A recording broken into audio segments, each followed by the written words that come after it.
Donc, bienvenue à ce webinaire consacré à VMware vSAN. Nous allons essayer de vous apporter une meilleure compréhension de la technologie VMware, vSAN.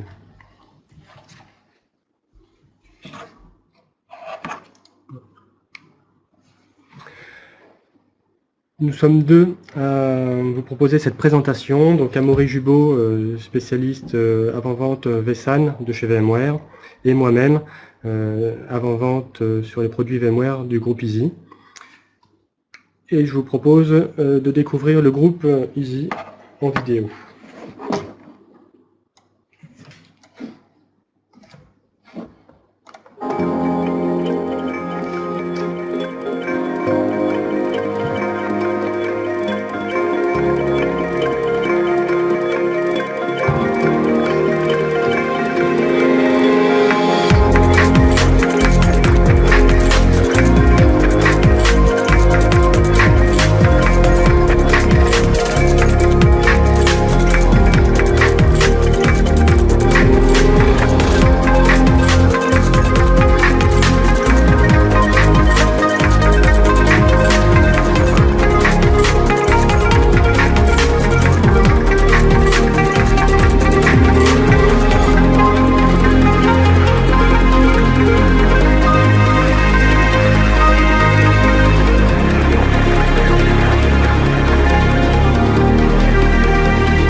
Voilà. Voilà. Maintenant, on s'aperçoit au sein que les DSI doivent répondre à un certain nombre de contraintes qui sont apportées par les métiers et qui leur imposent un certain nombre de contraintes. Elles doivent répondre rapidement aux besoins, faire répondre à des augmentations de capacité et aussi sécuriser la donnée pour permettre de ne rien perdre et de tout le temps être disponible. Et tout ça avec un coût qui est le plus optimisé possible, bien entendu. VMware a une stratégie autour de ce sujet et je laisse Amaury la décrire.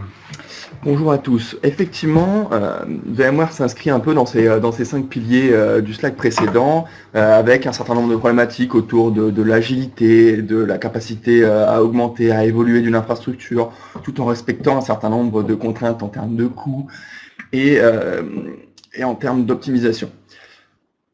Par rapport à ça, on a énormément développé le portfolio VMware. On est surtout connu à l'heure actuelle pour de la pure virtualisation classique des ressources RAM et CPU. On a étoffé le portfolio pour aller vers quelque chose d'un peu plus vaste que ça. Parce qu'on s'est aperçu que, fort de ces problématiques clients, on avait deux grosses directions. Soit les clients qui souffraient de ces problèmes d'agilité, mais qui restaient quand même sur leur infrastructure on-premise, à la maison, sur quelque chose qu'ils maîtrisaient, qui marche très bien, et sur lequel on a énormément de gouvernance. D'autres, pour répondre à ces besoins d'agilité, se tournaient plutôt vers du cloud public. Alors, on a beaucoup d'acteurs qui répondent à ce type de problématique. Possibilité de provisionner des workloads en quelques clics, donc pour des populations type développeurs ou pour ajouter de nouveaux services de manière très rapide, c'est quelque chose d'excellent. Néanmoins, les deux ont leurs désavantages comme leurs avantages. On a un cloud public qui va avoir des soucis au niveau de la gouvernance.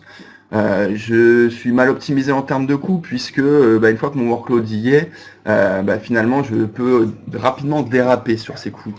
Bref, je vais avoir un certain nombre de choses à garder et à relever sur chacune des deux approches, et c'est là-dedans que VMware s'est inscrit, en se disant que finalement il n'y avait pas de meilleur des deux mondes, enfin il n'y avait qu'un meilleur des deux mondes et il n'y avait pas de bonne solution Donc pour ça, on s'est tout d'abord attelé avec vSAN à apporter une brique hyper convergée, centrale pour toute cette évolution, qui va permettre déjà dans un premier temps de m'abstraire des problématiques hardware à la maison. Finalement, je vais avoir juste mes serveurs x86 à administrer et c'est tout.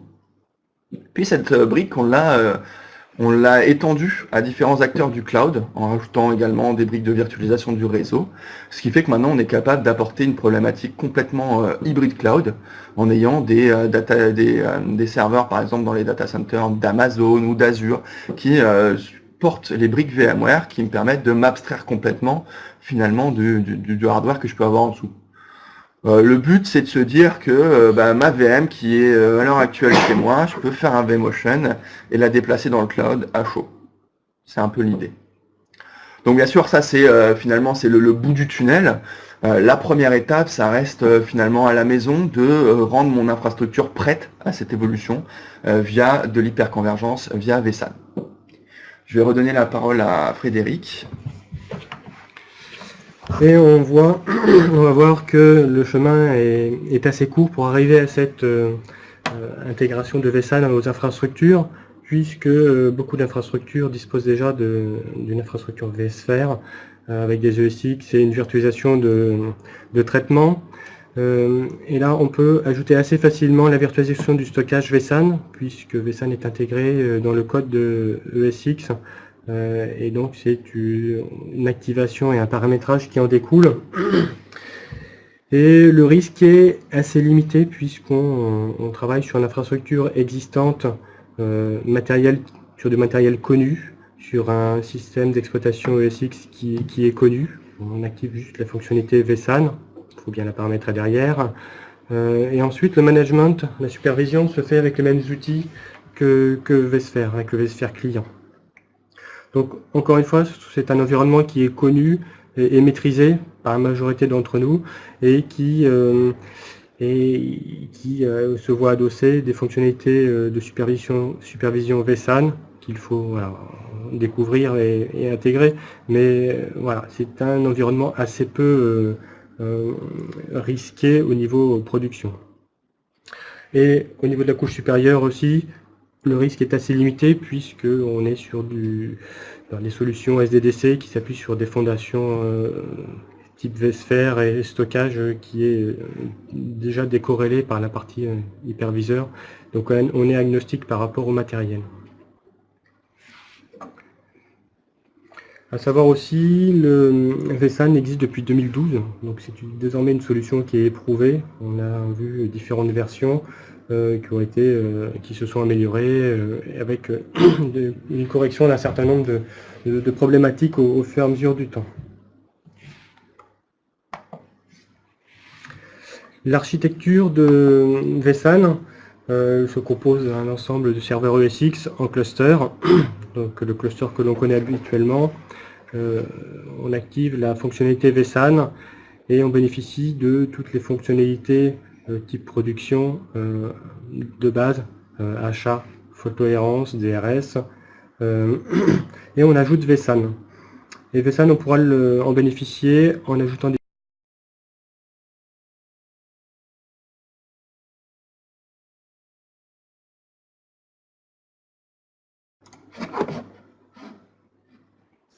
Voilà, je ne sais pas si vous nous entendez à nouveau, on a une petite coupure de lien, de session. Est-ce que ça a l'air d'être bon? Donc reprenons sur ce slide qui permet de reconstruire, comment construire une infrastructure vSAN. Donc les ESX, ils doivent être, on ajoute des disques internes aux ESX pour stocker les données. Et on distribue les données sur les différents ESX, sur les différents disques internes aux ESX.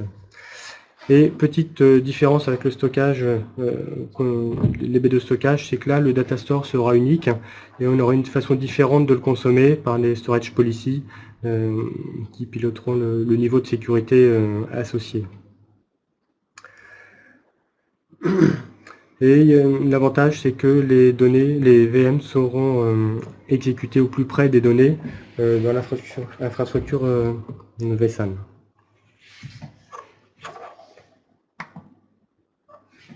Maintenant, descendons au niveau des ESX. Donc les disques qui sont ajoutés sont des disques en priorité SSD. Il en faut à minima quelques-uns pour faire office de cache. Et ensuite, nous avons ajouté des disques plus capacitifs pour ajouter la partie stockage des données de manière permanente.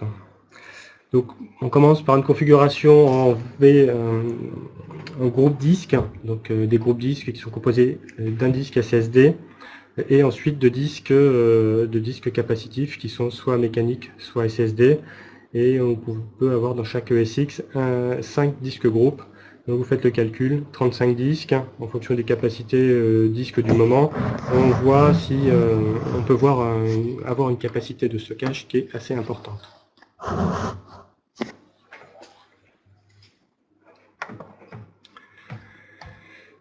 Pour l'évolution de la volumétrie, on est assez rarement bloqué. On peut avoir jusqu'à 64 nœuds dans un cluster.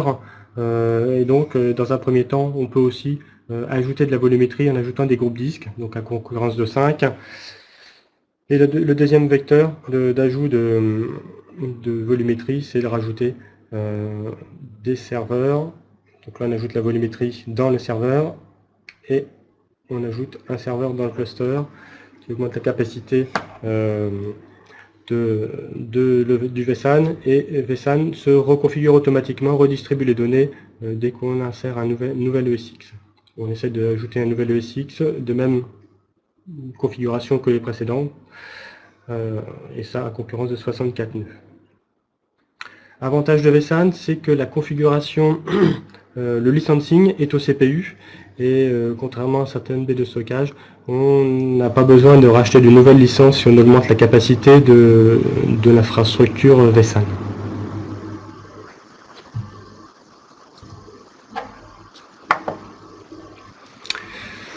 Pour administrer vSAN, donc ce que je vous disais tout à l'heure, c'est que ça reprend le vSphere client, c'est intégré dans le vSphere client. Et on a un état des lieux de santé, un état de santé du vSAN et aussi de ses performances. L'avantage avec VMware, c'est qu'on peut envoyer des statistiques, des logs, des alarmes de manière anonymisée, les envoyer directement au support et de permettre d'avoir une ouverture d'incidents immédiate et de gagner du temps de ce côté-là.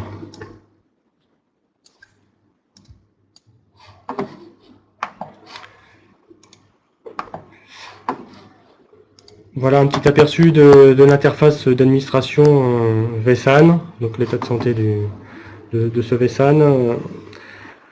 Tout est intégré dans l'interface en HTML5. Depuis la version 6.5, on retrouve l'intégralité des fonctionnalités vSAN, et de surcroît c'est plus fluide qu'avant, donc à tester.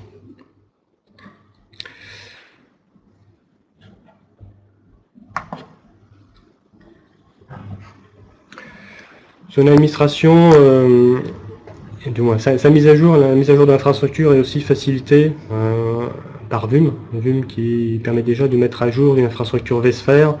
Comme vSAN est intégré à cette infrastructure, directement à cette infrastructure, on bénéficie des fonctionnalités de mise à jour de Vum, VMware Update Manager, et donc on peut aller jusqu'à, pour certains matériels, mettre à jour le firmware du contrôleur disque. Et ensuite, la HCL est vérifiée et la compatibilité de version aussi est gérée par cet outil Vum. Donc toujours pareil, on peut toujours faire des mises à jour n'étant pas connecté à Internet. On dépose sur un repository bien identifié toutes les mises à jour et les patchs, et on peut faire la mise à jour sans connexion Internet. Bien entendu, vSAN sécurise les données, et là je passe la main à Amaury qui va nous expliquer tout ça. Alors, donc comme on l'expliquait tout à l'heure, vSAN c'est un seul et unique data store. Donc ce qu'il faut garder à l'esprit, c'est que derrière, c'est vSAN lui-même, je vais pouvoir lui indiquer, cette VMC, elle va être provisionnée en RAID 1, celle-ci en RAID 5, etc. via ce qu'on appelle les storage policy. Dans le cas d'un RAID 1, par exemple, on va avoir la donnée qui est stockée comme indiqué sur le slide. Ma donnée, son miroir, et un élément de witness qui va être posé sur un troisième serveur qui va tout simplement m'éviter, en cas de simple coupure franche entre mes deux serveurs de données, de ne plus savoir quelle est la donnée à garder. C'est un tout petit élément qui contient tout simplement des timestamps et qui va permettre de faire l'arbitre.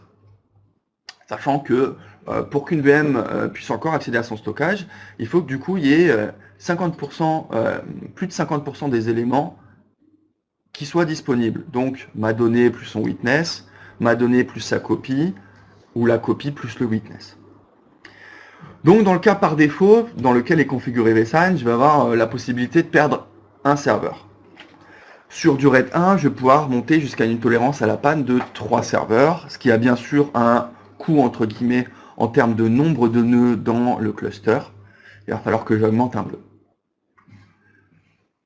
Le gros intérêt de vSAN, c'est également que si à l'instant T, je définis du RAID 1 pour toute mon infrastructure en me disant que j'ai de la place, mais que j'arrive à court de stockage, avant de rajouter des disques ou de rajouter du serveur, je vais pouvoir tout simplement basculer à chaud vers un autre mode de stockage. Par exemple du RAID 5, qui est un peu moins consommateur en termes de ressources de volumétrie.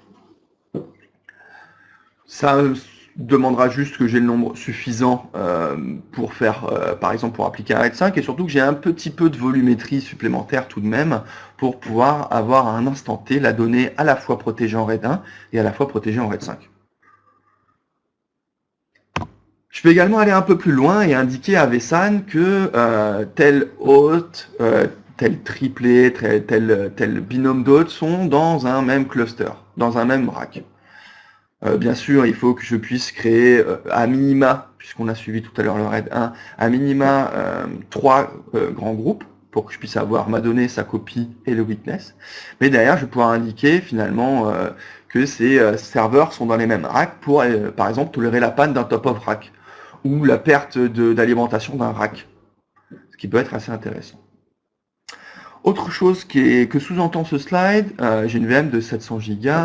Ce qui va se passer, c'est que par défaut, vSAN va splitter les objets de plus de 255 Go en plusieurs parties de maximum 255 Go. Ce qui va me permettre au final, pour les gros VMDK, de le splitter sur plusieurs disques, voire plusieurs disques groupes, et de bénéficier derrière de performances un peu accrues. On va voir maintenant quelques cas d'usage.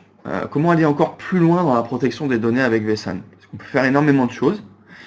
On va pouvoir par exemple faire du stretch cluster. C'est la Rolls-Royce de la disponibilité. Je vais avoir ma VM qui va être non seulement protégée localement via un RAID 1, via un RAID 5, via un RAID 6, bref, on va pouvoir tolérer à peu près le nombre de pannes que l'on souhaite, donc entre 1 et 3 pannes d'hôtes par site.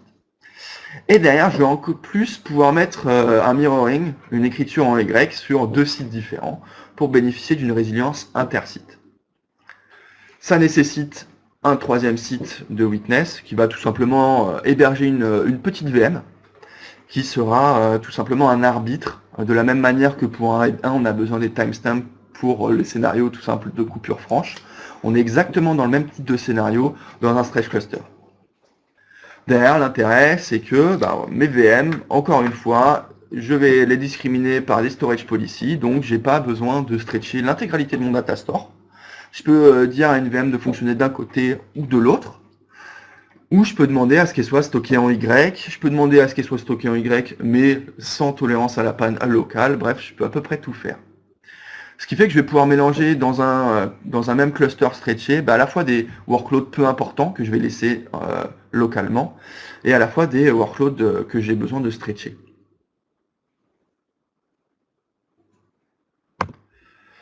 Autre possibilité avec vSAN, c'est faire ce qu'on appelle chez nous du robot, Remote Office, Branch Office. C'est un mode de déploiement qui va être composé de 2 nœuds et d'un witness. On peut imaginer ça comme un stretch cluster, mais avec un seul nœud de chaque côté. Ce qui va me permettre sur des petits sites, finalement, de les équiper avec un stockage partagé, d'avoir l'achat, d'avoir de la protection de ma donnée, mais sans avoir l'empreinte finalement d'une baie de stockage ou de ce genre de choses. Là, on va encore avoir une VM de witness à stocker éventuellement sur un site principal, etc. J'ai un node qui tombe, c'est l'AHA qui fait remonter ça sur le nœud qui reste, un peu à la manière du stretch cluster. C'est tout automatisé, c'est parfait pour les petits sites. On a un licensing qui est un peu spécifique dans ces cas-là, qui peut être spécifique dans ces cas-là, qui est par pack de 25 VM. Donc ça peut s'adresser vraiment à des cas un peu spécifiques, type équiper des bureaux distincts. Autre cas spécial, si je veux aller encore plus loin, je peux également faire de la réplication asynchrone, en plus d'une réplication asynchrone ou à la place d'une réplication synchrone. Réplication asynchrone qui peut être finalement réalisée via vSphere Application ou, puisqu'on l'a expliqué tout à l'heure, comme on est compatible avec tous les outils compatibles VMware, on va pouvoir réaliser ça également avec par exemple du Vim Application ou ce genre de choses. Derrière, on peut laisser l'orchestration d'une reprise à un SRM pour qu'en cas de chute de mon data center, ben finalement, j'ai plus qu'à appuyer sur un bouton pour faire remonter mes workloads de l'autre côté. Donc ça peut soit être un moyen de protéger encore plus mes workloads, ou ça peut être un moyen, quand je ne peux pas assurer finalement le lien entre mes deux data centers suffisant pour un stretch cluster, ça peut être une réponse en apportant une certaine résilience.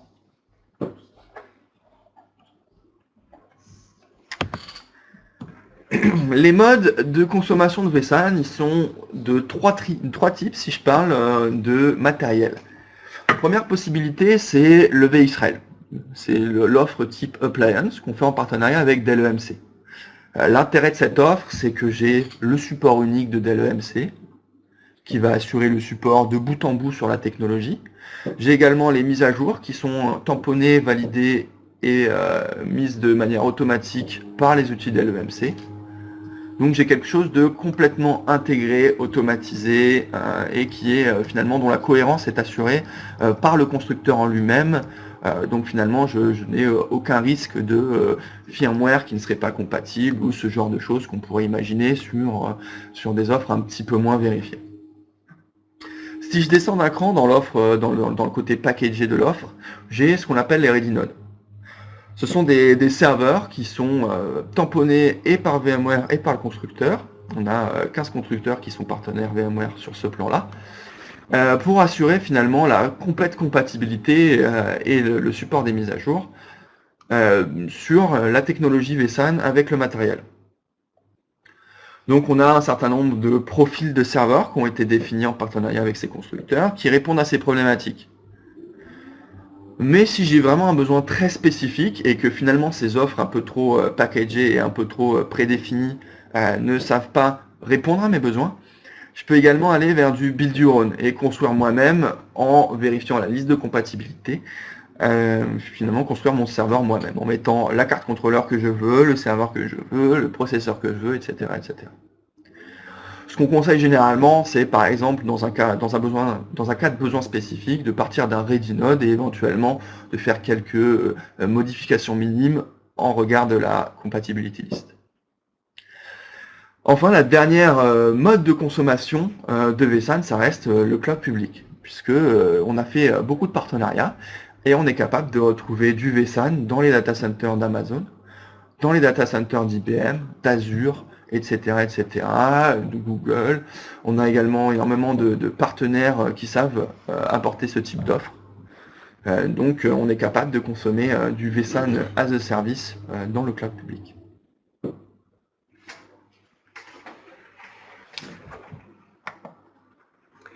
J'espère que vous avez eu désormais une meilleure vision de vSAN et qu'on a pu, au fil de la présentation, voir quel avantage va permettre de réduire les coûts. Donc on a une simplification du réseau SAN. Donc on n'a plus de réseau SAN ni de baie de stockage. Alors je ne dis pas qu'il ne faut plus installer de baie de stockage, mais c'est une brique supplémentaire dans l'infrastructure qu'on peut installer. Et en fonction du besoin, on fait le bon choix. Donc on gagne en rapidité et en agilité grâce à la simplification de son administration. Côté des licences, on a un coût de licence qui est au début à payer et ensuite une augmentation de volumétrie, il n'y a pas de surcoût. Et autre point, la sécurisation de la VM, la sécurisation se fait à la VM, on a une granularité à la VM, pas besoin de protéger 10 VM parce que sécuriser 10 VM à un certain niveau de sécurité élevé, puisque parce qu'on aurait une LUN à définir et un data store avec de l'espace disponible. Là, c'est à la VM avec des groupes policy. Donc on ne va pas trop consommer de stockage ou de surconsommer du stockage pour avoir un niveau de sécurité élevé. Et ça permet indirectement de réduire l'empreinte hardware et aller jusqu'à libérer, du moins, consommer moins d'espace dans les racks ou dans les data centers. Voilà, tous ces points contribuent à réduire les coûts d'utilisation du stockage grâce à vSAN. Donc si vous avez des questions, nous sommes disponibles maintenant pour y répondre. Donc n'hésitez pas à nous les poser par le chat. Nous sommes à l'écoute.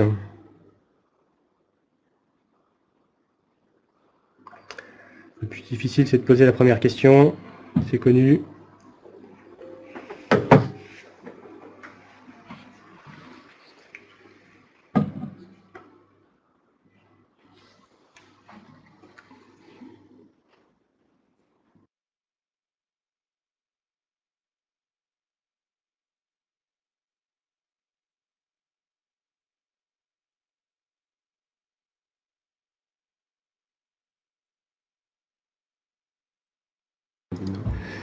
Alors les questions soient posées via le chat.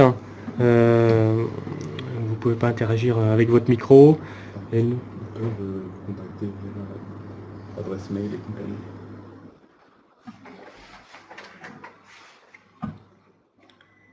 Donc ça arrive,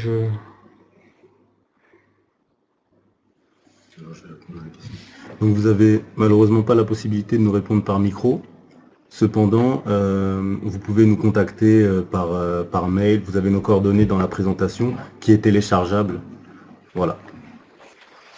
Alors, je vois une première question. Donc, avez-vous des clients qui sont passés sur d'une infra centralisée à vSAN? Oui, tout à fait. On a des clients qui ont fait le choix full vSAN. Alors, on en a énormément. En tête, bon, ça peut aller d'une PME jusqu'à des grands groupes. De tête, on a par exemple Niguet, spécialiste du caramel dans l'Est. On a des CHU. On a un CHU dans le sud qui a fait ce choix-là, qui fait tourner toute sa prod sur le vSAN. Bref, on a effectivement, depuis 2012, on a eu le temps de faire passer énormément de clients sur cette offre.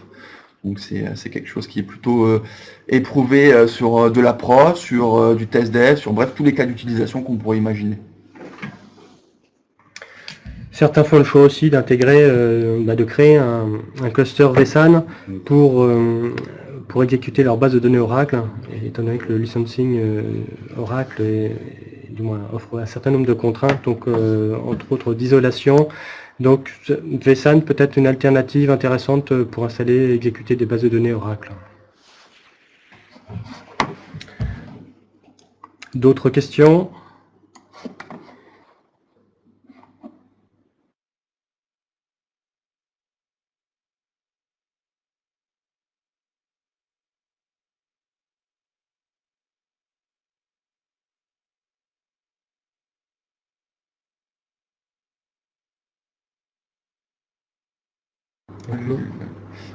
Effectivement, donc vous avez normalement nos coordonnées dans la présentation, si je ne dis pas de bêtises.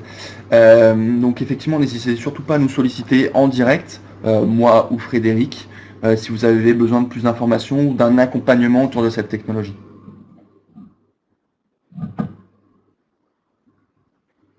On vous laisse quelques instants encore pour poser les dernières questions.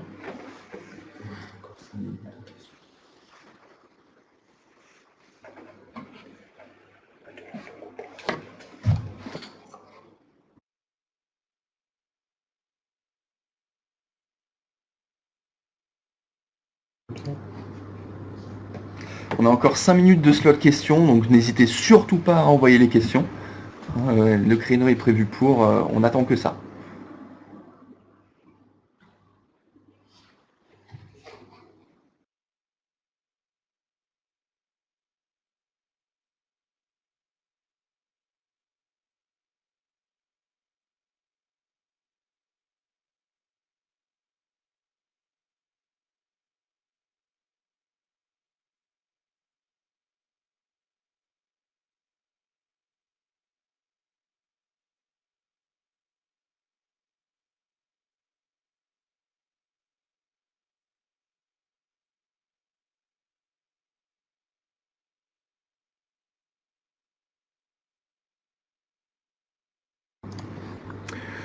pas de nouvelles questions, pas de dernières questions.